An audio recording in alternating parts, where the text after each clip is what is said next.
Okay, we're good. Go. Go. Okay. I'm Torrance Campbell, and I'm going to talk about John Wynn today. Most people know him mainly as a basketball coach, but he was also an amazing leader to get that many wins. First, his early years growing up, he was born on October 14th, 1910 in Paul, Indiana to Joshua and Roxanne. When he had two younger brothers, so he was the oldest of three. They moved on to a small farm whenever he was young, or when he was 14 they moved there. And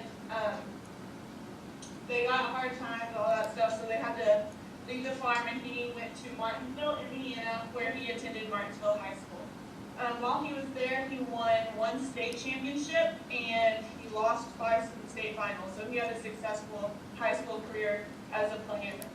While he was playing, he has said that all the fans, all the hype that was around Indiana high school basketball is crazier than anything he experienced as a player in college or as a college coach. So Indiana takes their basketball seriously. He lost his senior year. He lost to Montpelier Central by 1 on the last second shot, and I thought it was interesting. He went to Purdue and played, but that was his most disappointing thing that happened as a player, was losing that senior year in the state championship. Like I said, he enrolled at Purdue right after he graduated high school. He played for Coach Lambert from 1928 to 1932. While he was there, he helped them win a national championship his senior year at Purdue. He was a 3-time All-American, and he was a 1932 College Player of the Year. So he was a great player. He got a lot of awards from that. But one thing that he also mentions is he was a Big Ten medal for he won the Big Ten medal for scholarship and proudness. So not just was he a player, he cared about his academics also. Coach Lambert, that coached him in college, he credits him for a lot of what he learned to be a good coach. He said Coach Lambert really cared about the details and made them focus on the small things. So I thought that was interesting. The little things are what mattered in college.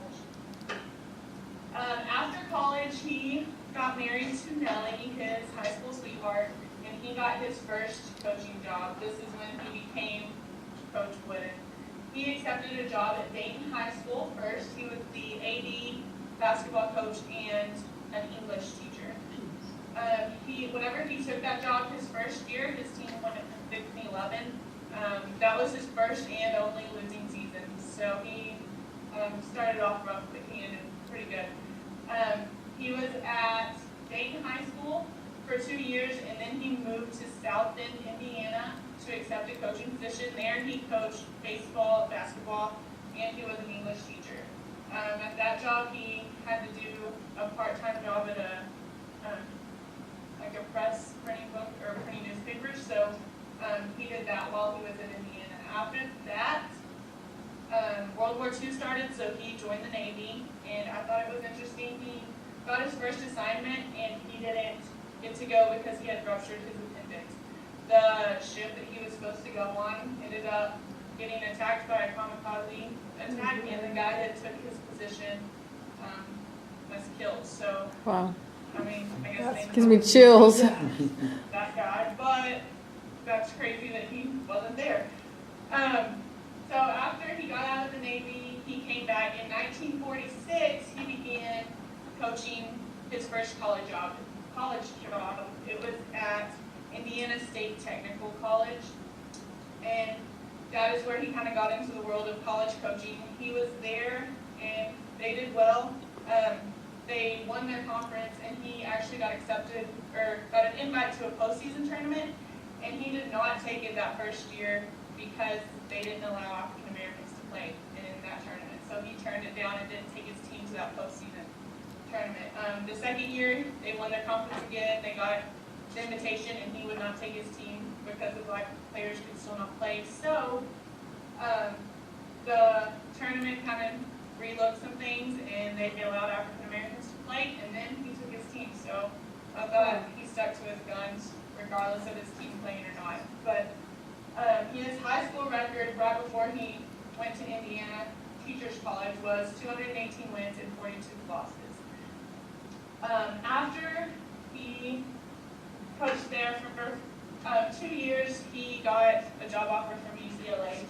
They called him, and actually he wanted to go to the University of Minnesota, but Minnesota had a huge snowstorm and their phones went down. They were supposed to call him by 6 p.m. to let him know if he got the job or to offer it to him, and he never received a call from Minnesota. Little did he know it was because of the snowstorm. But at 6:15 that night, UCLA called him and offered him the job, and he took it since Minnesota never called. So UCLA is happy that Minnesota just had a snowstorm, I guess. Whenever he took over at UCLA, they had gone 3-9 in conference the year before. So they didn't have really a reputation for basketball that they do now, but he took over that first year that he coached. They were 22-7, and they won their conference and won their first playoff game. So he completely turned that program around. And he was a great coach. He had the most consecutive victories with 88 games. He has 10 national championships there, and 7 were consecutive. And then he had 4 perfect seasons while coaching at UCLA. Not only was he a great coach, he had an 81% winning percentage, which is amazing, at his 4 schools. But he is known for coaching. After he retired in 1975, he started talking about being a leader, and he would go to different conferences and talk about what all he learned as a leader while he was coaching. I know with me being a coach, obviously you have to lead your players, your assistants, all that. So he knew something about being a leader if he was able to be that successful. Through him coaching, whenever he went back and reflected on it, he came up with 12 lessons in leadership. So real quick, I'm going to go over the 12 lessons. I learned a lot while reading all about these. So the first one is good values attract good people. If you act with integrity, if you show that you're a good person and you want what the best interest for others, then people that are like-minded are going to want to follow you. So if you show your values and show your integrity, like-minded people will follow. And you have people with integrity around you, you're going to be successful as a leader. So that was the first one. Next, love is the most powerful 4-letter word. He talks a lot about being a servant leader. And being a servant, you have to put others, their well-being before yours at times. And whenever others see that you care about them, they're going to want to play for you or work for you or just do what you want them to do in your leadership position if they know that you truly care. Next, he had call yourself a teacher, which he was a coach, so usually if you're coaching, you're teaching, but even if you were a leader in a business, you're going to want to teach those that work for you or that you were over. Whether that's, he mentioned that identifying weaknesses and helping others learn from them is a big deal, and that's a part of being a teacher. You can show them what their weaknesses are and teach them how to build on that or what to do to kind of mask those weaknesses. Set the bar high as a teacher in your position, and then others will strive for that. So next, emotion is your enemy. Obviously, everyone is going to have emotion, whether that's good emotions, bad emotions, mad, sad, happy. Emotion is inevitable, but always have your game face on. Whenever you're around others that are looking up to you, you need to have a game face regardless of what's happening, regardless of what you're dealing with. You need to always put your best foot forward for them in front of them. If you keep your morale high, then that's what's going to be accepted, and you don't want others to see you down. So emotion was a big deal. Next, he had, it takes 10 hands to make a basket. This is talking about basketball and a basketball team, but it can go across all different jobs and fields. It really just talking about teamwork. If you, one of his favorite quotes, we actually have it posted in our locker room, is do not let what you cannot do interfere with what you can. And I like that a lot. If you have a weakness, use your teammates' strengths to cover that up. Let what you do best be what is best. Be the best thing you can give, and then your teammates will cover up your slack on the others. So definitely teamwork was a big deal with him. Then we have little things make big things happen. Like I mentioned earlier, Coach Lambert, his college coach at Purdue, he said he had a fetish for detail, and that's one thing he learned and he followed through his coaching career. He, if you're doing the little things, then whenever the big things happen, you're going to be okay with doing something like that because you've paid attention to the small details. So that was one thing important to him. Make each day your masterpiece. Every morning when you wake up, you get the opportunity to just decide how you're going to handle it. So each day is a new one. If yesterday was terrible, guess what? You have a new one tomorrow. So it's a fresh start, and the choice is yours how you handle that. And then we have the carrot is mightier than the stick. Whenever I read that the first time, I was like, I don't even know why is he talking about a carrot. I would have said chocolate, but whatever. He's just talking about carrot as a reward. So the carrot, a reward, is better than a stick or being punished. Whenever people feel that you care and feel that they're important and they're working towards a goal, they're going to want to strive for that. So rewarding someone is better than punishing them, or a carrot is better than a stick in this case. So this goes back to showing people that you love them. If they know that you love and you're going to care about them and reward them, they're going to want to work harder. Oh, that's a good one. I don't know how to go back with this thing.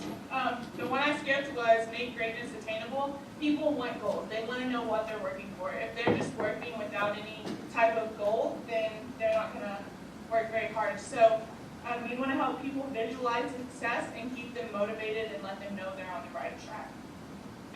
Next, seek significant change. One quote that I read that kind of spoke to me, failure is not fatal, but failure to change might be.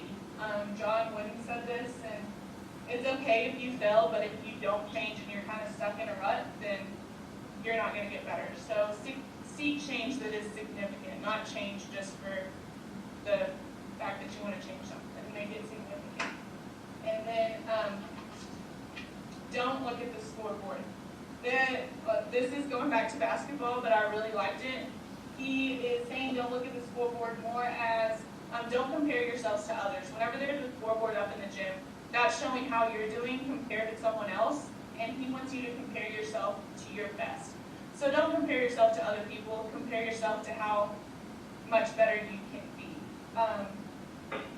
Then we have adversity is your asset. You're going to fail, it's inevitable. You're going to make mistakes, but use those mistakes to learn from them and use that as an asset that you can use later if that situation rises again. Adversity builds character and strength, so go ahead and use that as an asset for yourself. There's my references, and I don't know, he obviously had something going right to get that many wins and be a great coach, but I think you're a leader whether you're a coach or you're a businessman in a conference room. So those are things that he had learned while he was coaching and how to get others to play and work for him. That is all. Very good.